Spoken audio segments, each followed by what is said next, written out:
Hey guys, welcome back to my channel once again. हम सबको पता है कि एक्सरसाइज करना कितना इम्पॉर्टेंट है for a healthy lifestyle, right? And इसी हेल्दी लाइफस्टाइल का, इसी एक्सरसाइज रिजीम का पार्ट है खाने के बाद वॉक करने जाना। सो गाइस, आज के इस वीडियो में मैं आपको यही बताऊंगा कि इसके कितने बेनिफिट्स हैं अगर आप हर मील के बाद थोड़ा 10 से 15 मिनट वॉक करें, but at the same time there is a downside as well. So guys, I would request you to stick to the end of this video ताकि आपको पता चल पाए कि इसका डाउन साइड क्या है। तो द बेनिफिट नंबर 1, ये आपका डाइजेशन इंप्रूव करता है। एवरी मील के बाद आप अगर 10 से 15 मिनट वॉक करेंगे, it improves your digestion bye 50%, क्योंकि जैसे ही हम खाना खाते हैं वो आपके थ्रोट के नीचे से जाता है स्टमक में, एंड जितनी बॉडी में मूवमेंट होती है it helps your stomach to push the food to get into the intestine. और इंटेस्टाइन में जितनी जल्दी हमारा खाना पहुंचेगा उतना ही आपका फूड जल्दी डाइजेस्ट होगा, and it helps you to have a good digestion. And guys, just not digestion, ये आपके हार्ट बर्न को प्रिवेंट करेगा।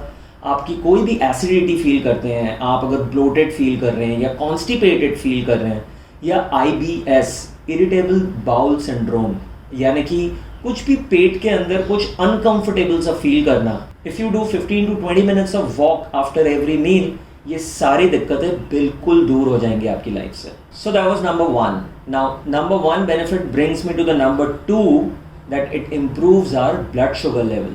सो गाइस, होता क्या है, जब भी हम खाना खाते हैं वो हमारे बॉडी के अंदर जाता है and it breaks into sugar. फिर अगर खाना डाइजेस्ट हो जाता है जल्दी, देन इट्स गुड, बट अगर खाना अच्छे से डाइजेस्ट नहीं हो पाए, हमारा शुगर लेवल स्पाइक होता है, and sugar is the biggest culprit, we all know, right?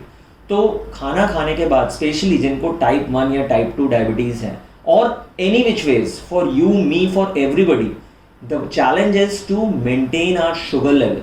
तो अगर हम 10 से 15 मिनट्स वॉक करने जा रहे हैं इमीडिएटली आफ्टर द मील्स, हमारा शुगर लेवल स्पाइक नहीं होगा और हमारा शुगर कंट्रोल रहेगा, right? So that was benefit number 2। And क्योंकि हमारा शुगर लेवल ठीक रहेगा, that brings to the number 3 benefit, हमारा वेट भी गेन नहीं होगा। गाइस, वेट गेन इसीलिए होता है क्योंकि हमारा शुगर लेवल हमेशा स्पाइक हो जाता है खाने के बाद। Always remember, it's better to work throughout the day rather than कि आपने सारा दिन 8 से 10 घंटे सेडेंट्री निकाली, उसके बाद आप जिम गए या घर पे ही आधा 1 घंटा एक्सरसाइज किया, वो कभी भी कॉम्पनसेट नहीं कर पाएगा अगर आप हर घंटे या हर 2 घंटे में 10-10 मिनट का वर्कआउट कर लेंगे। वर्कआउट मीन्स थोड़ा सा वॉक करना या थोड़ा सा भी कुछ एक्सरसाइज करना, that is always more beneficial rather than आप 1 घंटे कंटिन्यूस वर्कआउट करें।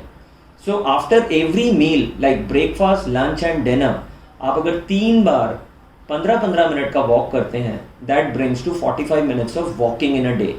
इसके अलावा आप अगर थोड़ा सा स्ट्रेंथनिंग कर ले या थोड़ा सा कार्डियो कर ले, आपका वेट एक तो कभी भी गेन नहीं होगा and you would have a healthy life. Benefit number 4, एक और बहुत बड़ी बीमारी हम सब में होती है, that is a blood pressure level. Blood pressure level ठीक रहना is very important for a healthy life, right? In fact 2016 में एक रिसर्च करी गई विथ 100 पेशेंट्स जिनका ब्लड प्रेशर हाई था। 50 लोगों को बोला गया कि आप प्री मील वॉक करिए और 50 लोगों को बोला गया आप पोस्ट मील वॉक करिए। विद इन जस्ट 45 डेज ये देखा गया, जो लोग खाना खाने के बाद वॉक कर रहे थे उनका ब्लड प्रेशर काफ़ी हद तक कंट्रोल हो चुका है एज कम्पेयर टू जो प्री मील वॉक कर रहे थे। So guys, it's that important. And guys, 5वां बेनिफिट, ऑफ कोर्स, अगर आप डिनर के बाद वॉक करने जा रहे हैं 15-20 minute, not only you are giving a quality time to yourself, मतलब पूरे दिन को आप पूरा रिवाइंड करके, पूरा रिकैप करके आप एनालाइज कर सकते हैं कि कैसा रहा दिन, and you can further plan your tomorrow. So आपको अपना टाइम, अपने फैमिली के साथ टाइम भी मिलेगा। You can go out for a walk with your spouse और विद योर किड्स और with your elders, with your mom, dad and everybody. That is 1। Secondly, आप जब वॉक करके आएंगे, you will have a better sleep because आपका खाना digest हो चुका होगा, आपको बिल्कुल प्रॉब्लम नहीं होगी सोने में। एंड हम सबको पता है stress and sleep are so important for a healthy lifestyle, right? So guys, it's a win win situation, isn't it? आप सिर्फ 10 से 15 मिनट वॉक कर रहे हैं after every meals, breakfast, lunch and dinner, जिससे आप इजीली 30 से 45 मिनट दिन भर में वॉक कर पा रहे हैं, which helps you in better digestion, आपका शुगर लेवल कंट्रोल है, आपका ब्लड प्रेशर लेवल कंट्रोल है, आपका weight management is in control because आप ऑब्वियसली कैलोरी बर्न कर रहे हैं अगर आप 45 मिनट वॉक कर रहे हैं दिन में, and you are getting a best of the sleep. So guys मैं आप सबको रिक्वेस्ट करूंगा कि एटलीस्ट 10 से 15 मिनट निकालिए after every meal and get into a healthy lifestyle. Alright, तो गाइज ये थे सारे बेनिफिट्स. एक डिसएडवांटेज जो कि मैंने आपको प्रॉमिस किया था टुवर्ड्स द एंड बताऊंगा, दैट इज जब भी आप वॉक पे जाए आफ्टर द मील, इसकी इंटेंसिटी को लो रखिए.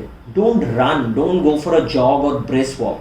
इसको धीरे धीरे करिए, बहुत स्लो नहीं बट एक मॉडरेट पेस रखिए. It should be a conversational pace, जहाँ की आप अपने अगर पार्टनर के साथ या अपने पेरेंट्स के साथ या बच्चे के साथ अगर वॉक कर रहे हैं तो आप बात कर पा रहे हैं. सिर्फ वो वाली स्पीड मेंटेन करिए, क्योंकि कई बार ये होता है अगर आप बहुत ज़्यादा हाई इंटेंसिटी करेंगे आपका स्टमक अपसेट हो सकता है. That is the only disadvantage, and I would not say that's a disadvantage, that is one thing जो कि आपको अपने दिमाग में रखना चाहिए whenever you go for a walk after the meal. So guys, that's it for this video. I really hope आप लोगों को ये काफ़ी इन्फॉर्मेटिव लगी. Do share it with your friends and family. अगर अच्छी लगी है तो please give me a thumbs up. And guys just like नहीं, अगर आप यहाँ तक आ चुके हैं दैट शोज आपको मेरा कंटेंट पसंद आ रहा है. Hit the subscribe button as well, and I promise I would keep getting good content for you forever. तो मिलता हूँ बहुत जल्द अपने नेक्स्ट एक और इन्फॉर्मेटिव वीडियो में. Till then, take care of yourself. Bye for now.